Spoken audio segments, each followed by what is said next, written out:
we have with us today Daya Tusu, who is a professor in international communication, Westminster University, London. Welcome to the studio, sir. Okay. Please throw some light on your stay in India and your journey as an academician. First of all, can I just thank you for inviting me to this university and to talk to you and your students about state of media in India and globally. I was actually educated in Delhi itself. I did my PhD at IGNOU. So coming to Delhi is a regular occurrence for me. I come at least once a year. How about your journey as an academician? I actually came to academia late in my career. I was a journalist first in India at the Press Trust of India, as you mentioned, here in Delhi in fact. And then I got a job in London for a rather small news agency called Gemini News Service. I was associate editor of Gemini for 4 years. But simultaneously, I was also doing my PhD at IGNOU. I did my PhD in international relations. And although my PhD was not specifically on media, but I was very interested in media and communication, and eventually I made the shift from journalism to academia. And I've been very lucky to have worked in some of the best departments in the UK. I was at Goldsmiths College, which is one of the top places for media studies in the UK. And then I got a professorship at the University of Westminster in 2004. And University of Westminster has the oldest media studies department in the UK, and in fact the highest ranked department in terms of research profile and research output. And these are official figures. Officially it is the top department as of now in 2009. Right. So having worked in the field of international communication for almost over a decade, how do you view the Indian media in a global context? You see, India has had a global presence in media and communication sphere for a pretty long time. It was one of the key countries behind the non-aligned news agencies pool, for example. It was a major presence at the debates in UNESCO in 1970s and 80s about the so-called New World Information Communication Order. It was the first country in the world to introduce satellite technology for education, the famous SITE experiment. So what happens in India has an impact globally, traditionally as a kind of third world leader. But in more recent years, given the explosion of media in India, it has the distinction of having the largest number of television news channels in the world, for example, something in the range of 70. And I hear that they're going to get to three figures before too long. So what is happening in media in India has its implications globally. Increasingly, Indian media industry is being noticed outside India. Its popular culture is becoming accepted and even admired outside the diasporic constituency. Indian music, Indian fashion, Indian television is available across the globe. Indian journalists are by and large respected for their professional standards. So I think with the globalization of media, India has in fact become more visible, if you like, around the globe. Like you just said, that we are the leader for the third world. Still, we were always pressing for New World Information and Communication Order, but we all know there are hurdles in the implementation, complete 100% implementation of it. What do you see as the basic reason why this cannot be implemented? Also keeping in mind that the West looks at us as partners. The US wants to partner India on various initiatives. We've just signed a civic nuclear treaty. Sure. So how do you see, and what are the basic reasons why NWICO cannot be completely implemented? Well, there were some fundamental flaws with that whole NWICO debate, primarily because it was led by governments. The civil society was not part of that discussion. The media professionals were hardly involved, apart from a few who were close to the governments. If you remember, in 1970s and 80s, much of the so-called third world was not democratic by any stretch of imagination. Even in this country, when Mrs. Gandhi was going around the world telling about the West and others to think about balance and objectivity in news reporting, her bureaucrats were muzzling the press in India. Major newspapers were closed down, or their work was affected. A prominent example is Indian Express, for instance. So it was a government to government discourse. It emerged from a particular configuration of international politics in the 70s and 80s. It was also seen in some quarters as a Soviet-sponsored debate to attack the West. So it fitted in within the Cold War rivalry of that time. But what it raised, the fundamental questions it raised about inequality, about imbalance in global news flow, remains valid. If you look at circulation of media across the globe, you still see a predominance of US originated or inspired programming. That's right. And that cuts across various genres, whether it's entertainment, game shows, sports coverage, news, cinema. So arguably, US presence has actually increased despite the Navaco discourse about balance and fairness. Also, that discourse was primarily concerned with news flow. It didn't look at other communication flows, people-to-people movement, for example, cultural flows, popular discourses, community media, and the whole range of issues. It didn't discuss. It was a rather narrowly defined debate. But what emerged from that was the McBride Commission report. The commission was constituted. It was an international body of eminent people from across the globe. And their report, to my mind, remains one of the key documents on international communication, specifically from a majoritarian perspective, from a global perspective. Right. And although it emerged in a particular historical configuration, most of what it was saying, I think, has relevance even in 2009. Yeah, that's true. What kind of credibility do you think Indian news agencies enjoy? Because now that you're placed in London and you can see perspectives from outside, how do you see? Do you think Indian news agencies really enjoy a certain kind of credibility? And what is the percentage of news space that is given to Indian or say Asian news in the in the media of UK? Right. I'm very happy to respond to that question because I actually worked in a news agency, right, both here in India at Press Trust of India, as I mentioned earlier, and also in the UK in a rather small alternative news agencies. And I've done some work for news agencies for UNESCO way back in the early 90s. The question of credibility is very important for news. If you look at the history of news agencies, they emerged from Europe in a particular time period, mid-19th century. Yeah. It was a kind of little cabal of 3 agencies. They divided up the world. They were connected with major powers. And that domination has still continued to define news flow, even in contemporary times. So, for example, much of international news that you see printed in newspapers around the world, or which you see on news networks, on television news networks, emerges from basically a very few news agencies. So, for example, Reuters, which is now Thomson Reuters, is owned by Thomson Group, and Associated Press and AFP are the 3 major news agencies.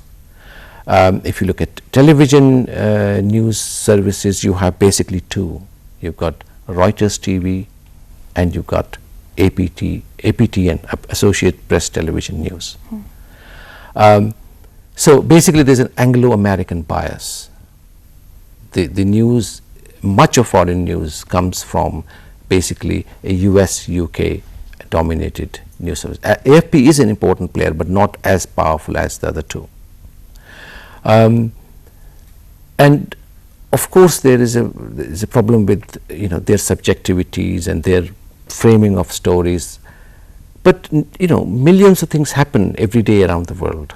Somebody does the professional job of selecting and transforming that information into news, and all news is not susceptible to bias. Accident takes place unfortunately somewhere, it's reported as a factual event. When they are reporting stories which have geopolitical, geoeconomic significance, for example, Iraq crisis. If you look at the coverage of Iraq crisis in 2003, the leading up to bombing of Iraq or the change of regime there, the Western news agencies and Western media in general took a particular position, which was that this regime is horrendous, we need to get rid of it, and if we need to use the force, we'll use it. So when it comes to issues of strategic or geopolitical importance, you can see those biases, and these have been written about, commented, discussed. But for everyday use of the production of news, I would argue that they have professional expertise, they have the speed, they have the accuracy, and therefore they have a credibility, and therefore they are visible around the world. So one has to take a kind of more nuanced view of it's not just West is bad and we are good. If we look at our agencies, for example, both PTI and UNI and others, they have not been able to create a global presence. People outside India or outside the region do not know that PTI is the largest news agency, one of the largest news agencies in the world. Partly it is a political problem. They don't have the kind of autonomy that Reuters or AP has. They, I'm sorry to say, have yet to acquire the professional expertise that the Reuters has. But it's also changing. For example, on television, if you look at least, a lot of what you see on television news is can hardly be called journalism, right. But there are sparks of interesting, innovative programming. There are very, very talented journalists, very competent editors, very credible stories that you see on even the private channels, which are obviously influenced by True. The forces of market and ratings and all that. So I think it's actually getting better because the media itself has grown tremendously. Okay. You've written a number of books related to international communication and global media. You are also the managing editor of this SAGE journal by the name of Global Media and Communication. So tell us your perspective of global media and where we are heading, the Asian countries, India in particular. Where do we head? I have, as you say, I've been researching this for now 2 decades, right. International communication. And much of international communication has been framed or discussed in a very Western perspective. Understandably so, because West is the dominant player. Right. And within the West there is a core, the US-UK core, the English language media. And study of international communication demands that we study US-UK media because they are everywhere. And it's connected with political power, with hegemony of English language, with democracy, that there is a tradition of debate and discussion in both US and UK, level of professionalism, etc. So traditionally international communication has been seen within the kind of US-UK ambit. But some of the most exciting things in communication media are actually not happening in the West. They are happening in this part of the world. For example, China has the largest number of bloggers in the world. They have surpassed the US as the top country in terms of numbers. although in percentage terms it's a very small percentage of Chinese people who are online, who are blogging, but the numbers are such that they have already surpassed the US. It's got 1.3 billion people. I've already mentioned the Indian case, that you have about 100 news channels. That's more than all the countries of Europe, right? So there's a lot of excitement in the media here, and also the demographics. India and China constitute more than 35% of the global population. So what happens in these two countries is certainly going to impact on how we discuss the international, how we talk about globalization. Because until now, until very recently I should say, globalization has been seen from an American perspective. Yes. Is expansion of American culture. Right. Right? And I'm less sure that that is valid, especially after 2008, especially after the recession, especially after questions being raised about that model of capitalism, a model which is based on neoliberalism. Because the Chinese have shown us that there are other models. Yeah. If you look at the Fortune 500 2008 issue, every year they list the top 500 companies in the world. Last year in 2008, out of the top 10, 3 were Chinese. This is the first. And these were in strategic areas, in banking, in telecom, and in oil, energy, strategic sectors. So that indicates a power shift. I think that's very important to understand. Right. Media doesn't exist in vacuum. It's part and parcel of a power equation. That's right. So if US is the most important power in the world, its media will be available around the world. If 20 years down the line China becomes the big guy, we might have to learn Mandarin, we might have to learn Chinese philosophy, we might have to learn Chinese popular culture. India sits between the two.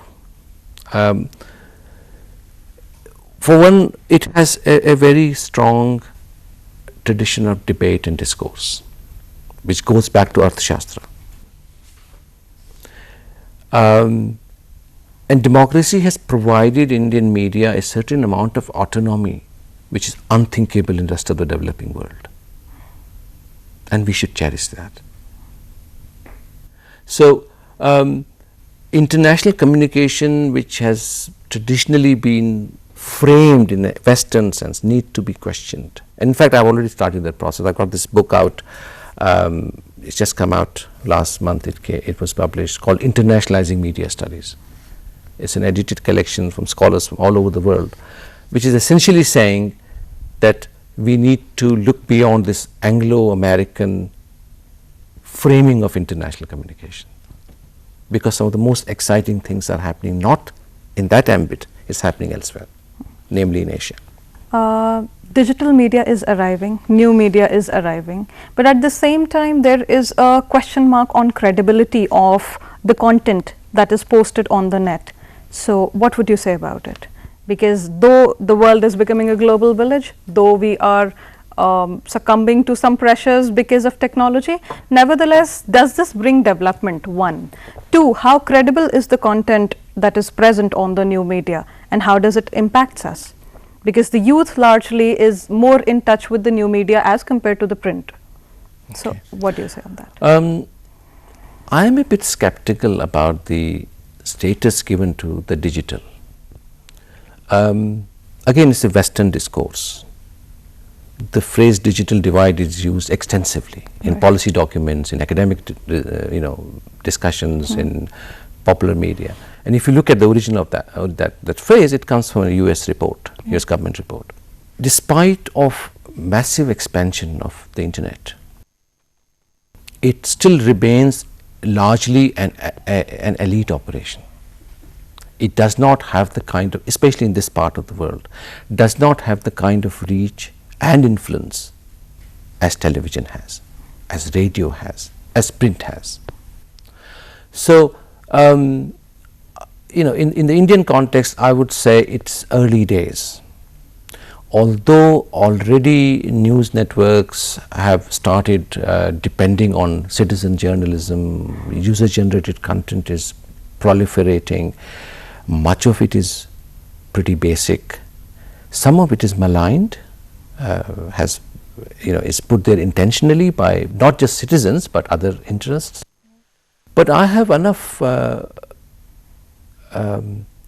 trust in the professional group of people called journalists, because somebody has to make that decision. When you get a video sent to you or a message, somebody has to decide whether we want to air it or not. It is not free for all. There is a gatekeeping function despite the hype associated with digitization. Having said that, there are also examples when citizens can pick on a story which journalists have not been able to access, and there are numerous cases that one could recount, and some genuine issues have been brought onto the public agenda because of initiative of an individual, a citizen, a concerned individual, and that's a positive development. It has also brought in people who were not interested in political discourse, especially the young, those who don't watch television, especially the urban young, the upper middle class, even lower middle class I should say, youth, which spends a lot more time on digital devices, whether they are mobile ones or internet, so it's a mixed bag, and it's early days. But the question of credibility is important, that it has to be checked and confirmed before you air it. Otherwise, free fall all is pretty serious. In terms of its implication on credibility of the news network or whatever is broadcasting it or giving it space. Okay. And do you think that greater media proliferation also calls for greater media accountability to some terms? This is a difficult one, because I grew up with Doordarshan, right. One channel, not a particularly exciting channel, I should say, especially in terms of news and current affairs. Today you have in the range of 100 channels in India. Much of what you see on news, and these are in different languages obviously, there's also a north-south divide, by the way. Yeah. Channels in Tamil Nadu particularly, and in Kerala too, have a slightly more professional attitude. It's not dumbed down to the extent that some of our Hindi channels have, for example.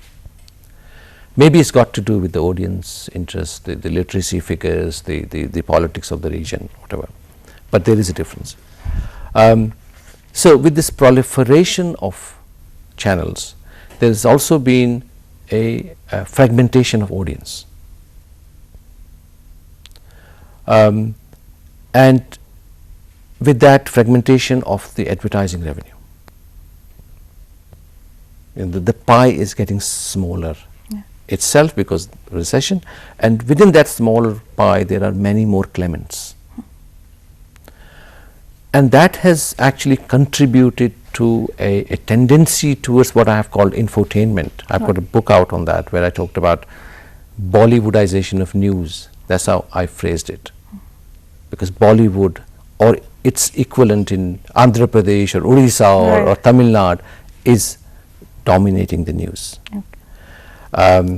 What a particular film star is wearing in a party, or where he or she is holidaying, or their private lives become headline news. In a country where 40% people are illiterate, where we have the largest number of malnourished children, where we have the largest army of unemployed youth. So there is a question of responsibility, that in a country which has so many obvious problems and so much of potential to develop, why are we wasting this incredibly powerful medium when we have this wonderful choice of channels in providing a fare which is basically escapist, which diverts attention from issues that really matter. And also, this is the kind of displacement activity. If you are not showing X, you are showing Y. So X gets lost.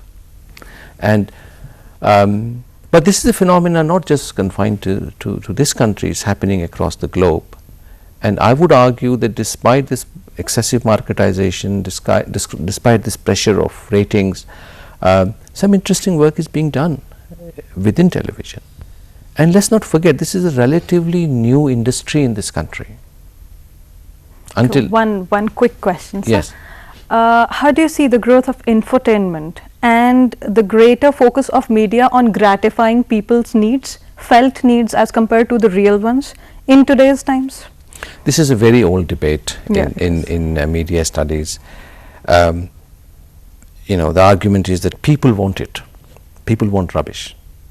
Right? So provide them rubbish. But do you think this is enough of an excuse for media to get away? No, with that's the excuse. The reality is different. Yeah. The reality is that you actually construct an audience. Right. So, and it's a kind of, there's a word in Hindi, bher chal, you know, herd mentality. Yeah. So one channel does it, the second one follows, the third one then does some version of it, and then it percolates down to the city level channel. Right?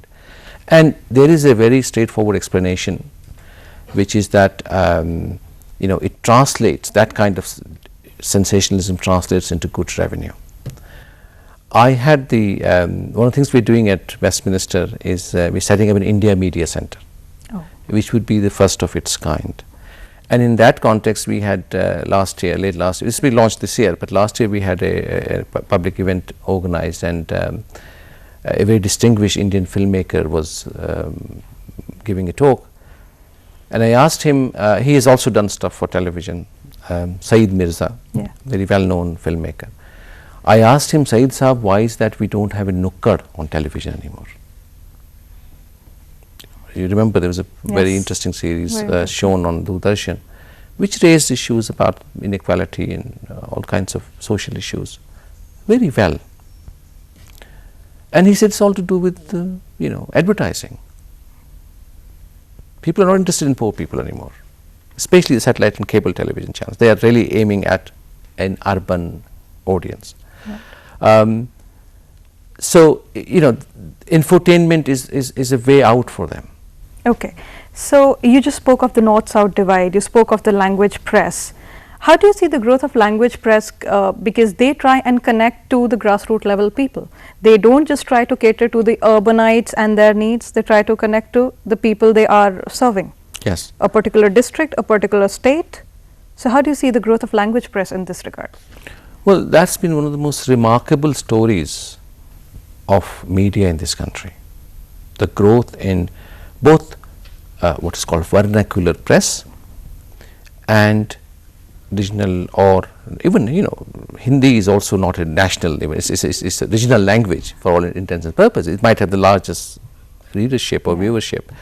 The growth in Hindi journalism, for example.